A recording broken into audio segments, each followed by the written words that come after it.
Assalamualaikum warahmatullahi wabarakatuh.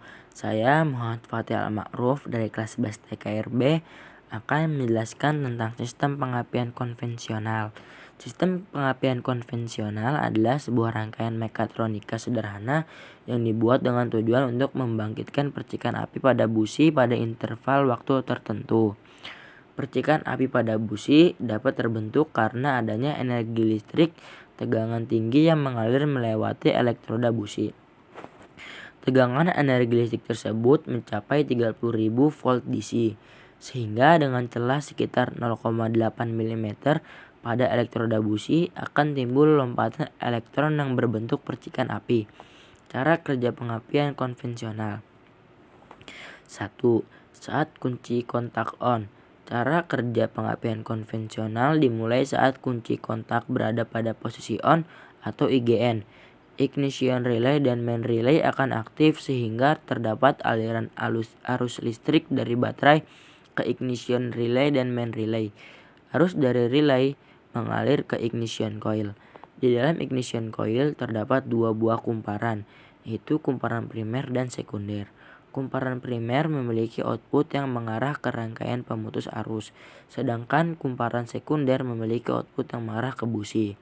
2. Saat posisi start. Sistem pengapian akan bekerja pada saat flywheel diputar oleh sistem starter. Pada sistem pengapian konvensional terdapat rangkaian pemutus arus.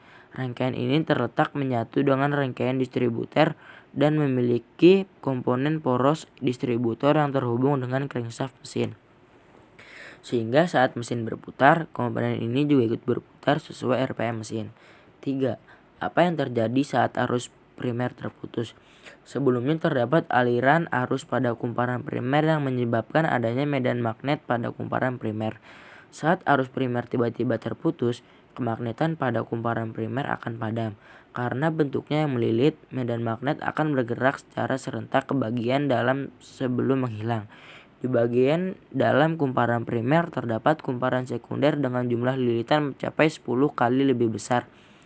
Akhirnya, medan magnet tersebut mengenai kumparan sekunder, sehingga tegangan pada kumparan sekunder meningkat drastis. Tegangan ini bersifat sekejap karena terjadi saat adanya pergerakan medan magnet dari arus primer yang berlangsung sekejap pula. Komponen sistem pengapian konvensional. 1. Baterai atau aki berfungsi untuk menyediakan arus listrik pada sistem pengapian. 2. Kunci kontak berfungsi sebagai saklar untuk menghubungkan jalur kelistrikan menuju koil. 3. Fuse berfungsi sebagai pengaman rangkaian dari kelebihan arus. 4. Relay bertugas menjembatani arus listrik dari aki untuk langsung ke koil tanpa melewati komponen lain. 5. Ignition coil berfungsi untuk melakukan induksi agar tegangan listrik bisa naik ke 20 kV. 6. Platina fungsinya sebagai pemutus arus pada kumparan primer di dalam koil. 7. Knock platina merupakan tonjolan yang akan mengatur kapan platina harus memutuskan arus primer koil. 8. Kapasitor komponen elektronika untuk menyerap percikan api pada celah platina. 9. Distributor merupakan komponen untuk membagikan output listrik bertegangan tinggi dari koil ke 4 busi. 10. Kabel tegangan tinggi kabel khusus yang dibuat untuk mengalirkan listrik bertegangan tinggi dari koil menuju busi. 11. Busi yaitu komponen yang akan mengubah listrik bertegangan tinggi menjadi percikan api.